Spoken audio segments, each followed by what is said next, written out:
Taqabbalallahu minkum minna wa minkum taqabbal ya karim. Tausiah kan? Tausiah gitu kan ya? Ayo tausiah. Jadi Jumat akan datang siapa? Oh. Jadi kita malam Jumat yang akan datang kita berwirid di rumah saudara Zuhri seperti biasanya setelah ba'da maghrib. Dan ramai-ramai lah kita datang ke rumahnya, penuhkan rumahnya itu. Jadi acara kita pada malam hari ini yaitu tambah lagi dengan tausiah oleh Al-Ustaz kita Taufik Hidayat. Bapak Taufik Hidayat. Mudah-mudahan nanti apa yang disampaikannya menjadi satu pemasukan kepada kita serta mudah-mudahan kita menambah lagi takwaan kita kepada Allah Subhanahu wa taala. Amin ya rabbal alamin. Kepada Bapak Ustaz kami persilakan dengan segala hormat.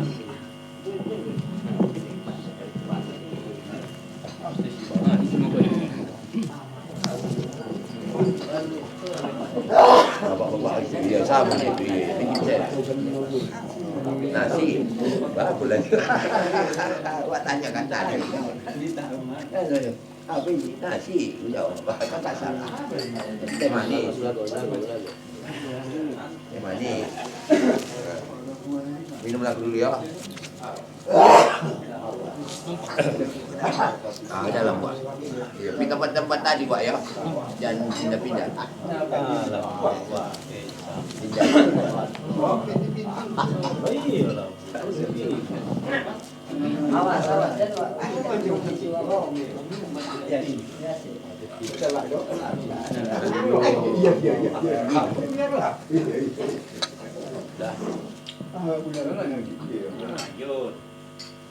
Bismillahirrahmanirrahim. Assalamualaikum warahmatullahi wabarakatuh. Waalaikumsalam warahmatullahi wabarakatuh.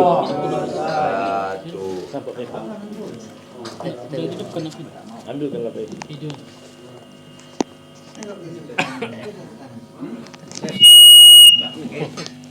Air suling bang. Ya.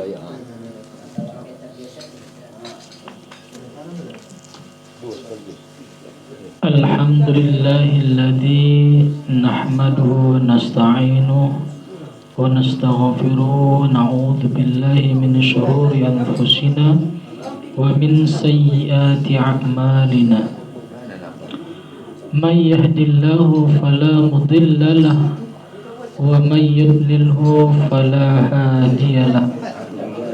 Asyhadu an la ilaha illallah wahdahu la syarika lah wa asyhadu anna Muhammadan abduhu wa rasuluhu alladzi la nabiyya ba'da. Allahumma salli ala sayyidina Muhammad wa ala ali sayyidina Muhammad. Amma ba'du. Yang saya hormati bapak-bapak anggota perwiritan Yasin Ar-Rahman serta yang saya muliakan ahli bait di rumah ini.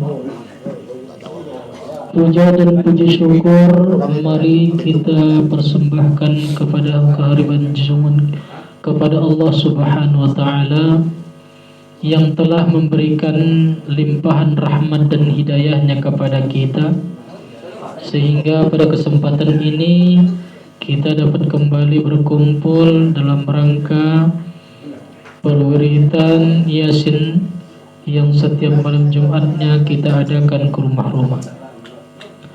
Salawat berangkaikan salam, marilah kita selalu menyanjungkan kehadiran junjungan kita Nabi besar Muhammad sallallahu alaihi wasallam. Allahumma salli wa sallim wa barik alaihi.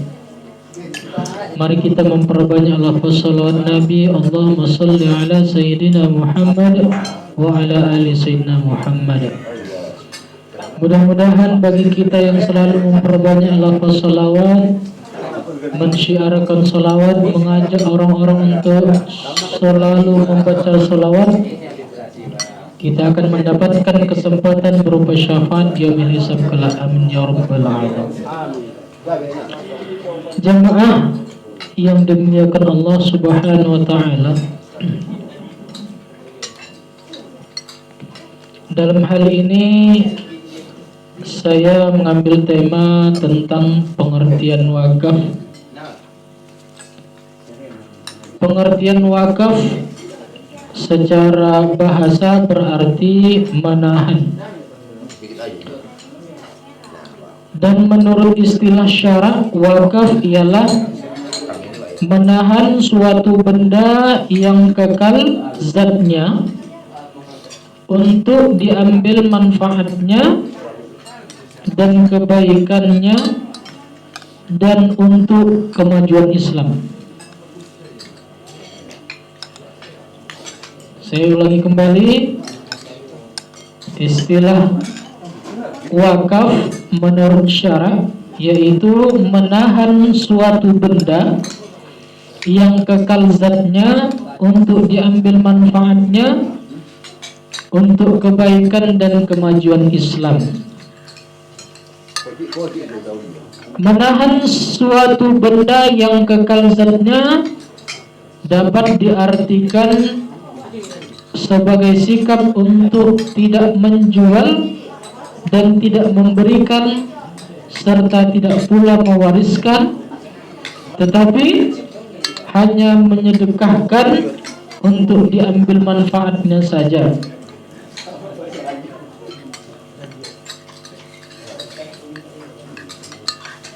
Menurut pandangan beberapa imam mazhab, ini saya sebutkan satu persatu imam mazhab yang 4.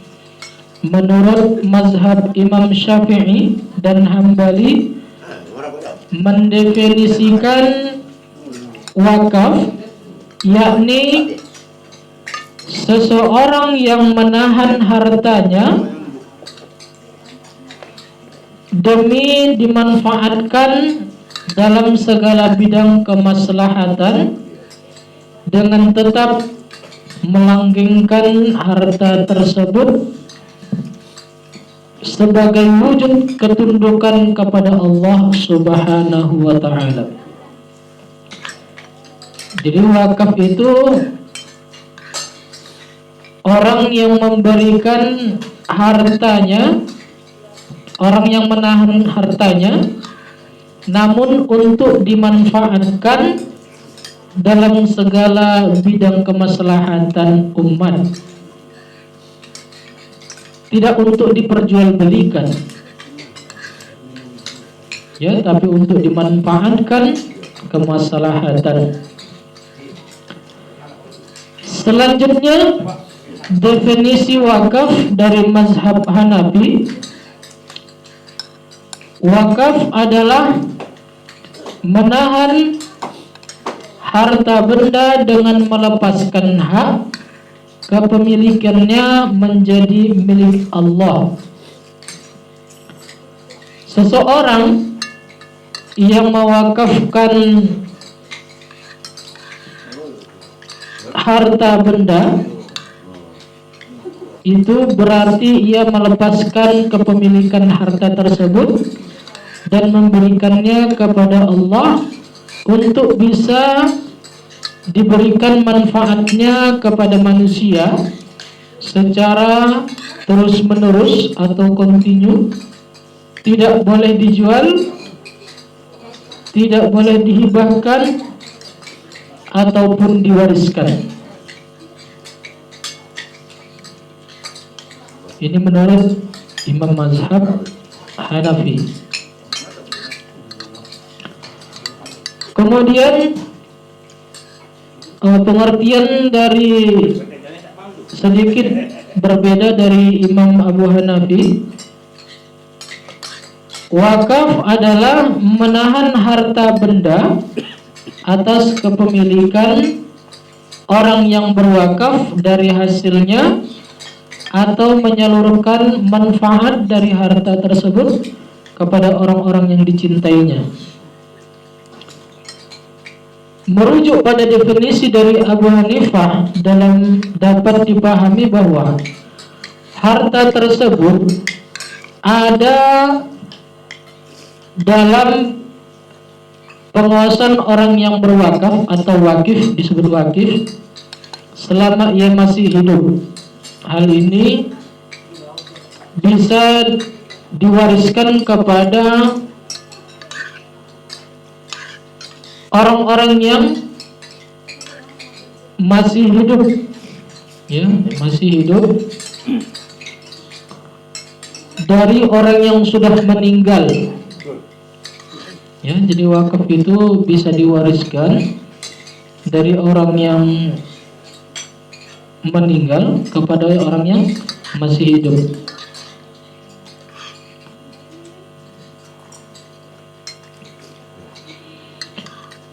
Dengan berbekal pemahaman tersebut, beberapa pandangan terkait wakaf, kita bisa mengambil kesimpulan bahwa wakaf itu termasuk salah satu di antara macam pemberian.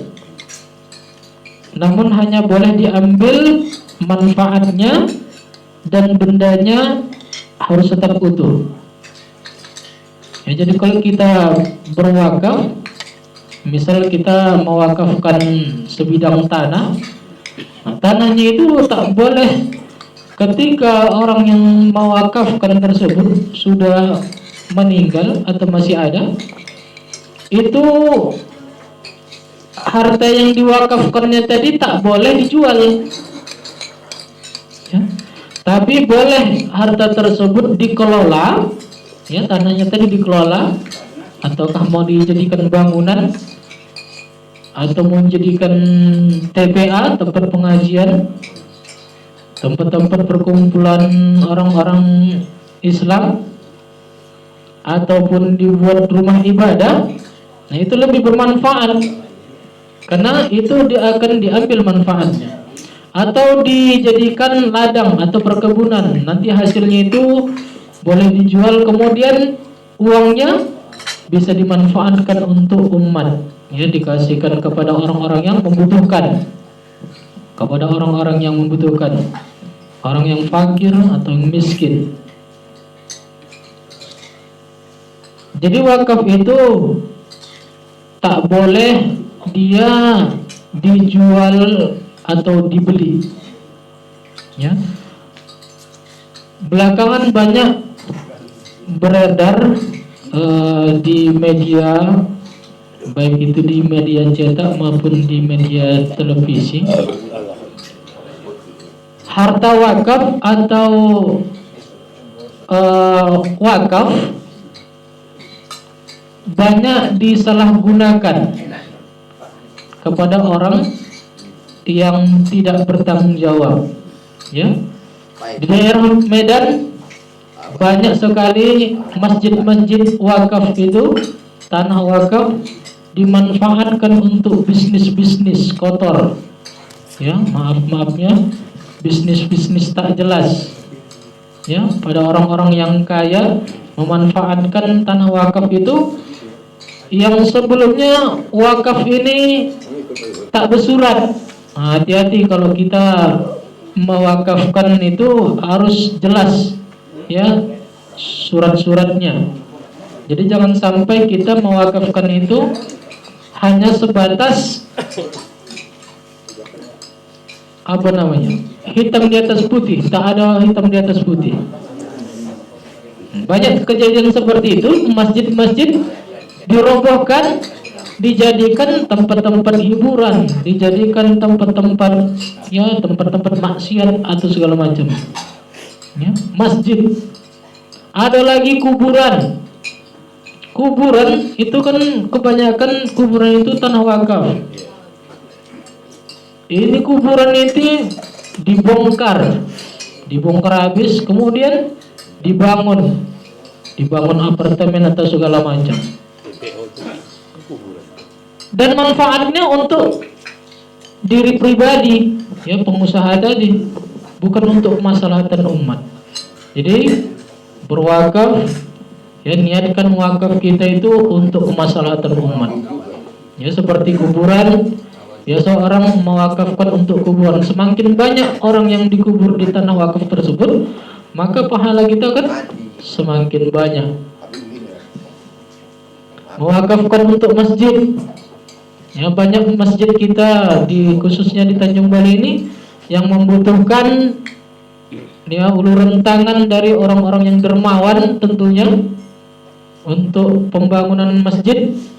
Ya, kita wakafkan harta kita itu untuk pembangunan rumah ibadah kita, sehingga rumah ibadah semakin ya banyak pengunjungnya, maka hasil wakaf kita tadi akan semakin bagus, mendapatkan pahala yang terus menerus mengalir kepada kita walaupun kita nanti sudah meninggal dunia.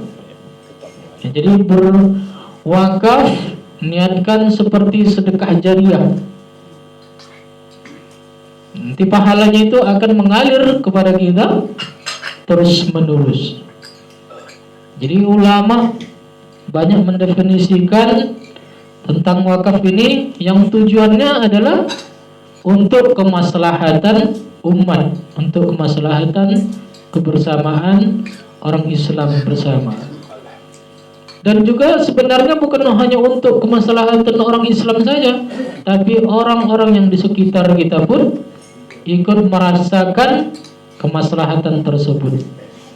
Jadi hasil wakaf tersebut bisa dinikmati oleh orang-orang yang Islam maupun orang yang bukan Islam. Ya. Jadi mari kita, bagi yang banyak hartanya atau berlebih hartanya, wakafkan sebagian harta kita di jalan Allah untuk kemaslahatan umat. Ya, itu merupakan tabungan bagi diri kita sendiri dan untuk sebagai kecintaan kita terhadap Allah dan rasa syukur kita terhadap Allah. Karena harta kita ini semuanya dari Allah. Harta kita ini milik Allah. Kita ini hanya sebagai titipan, dan titipan itu bakal kembali kepada Allah. Jadi kita niatkan apa yang dititipkan oleh Allah Subhanahu wa taala sebagai harta kita, kita niatkan untuk kemaslahatan umat. Jadi bukan hanya untuk diri pribadi kita, tapi balasan itu pastinya untuk diri kita. Itulah yang dapat saya sampaikan. Mudah-mudahan Allah memberikan kita ya petunjuk atau hidayah dengan adanya pengajian-pengajian, ceramah-ceramah dari ustadz-ustadz. Mudah-mudahan kita dapat menambahkan ilmu kepada kita, menambahkan pengetahuan kepada kita. Lebih dan kurang mohon maaf, kepada Allah mohon ampun. Billahi taufiq wal hidayah. Assalamualaikum warahmatullahi wabarakatuh. Waalaikumsalam warahmatullahi wabarakatuh.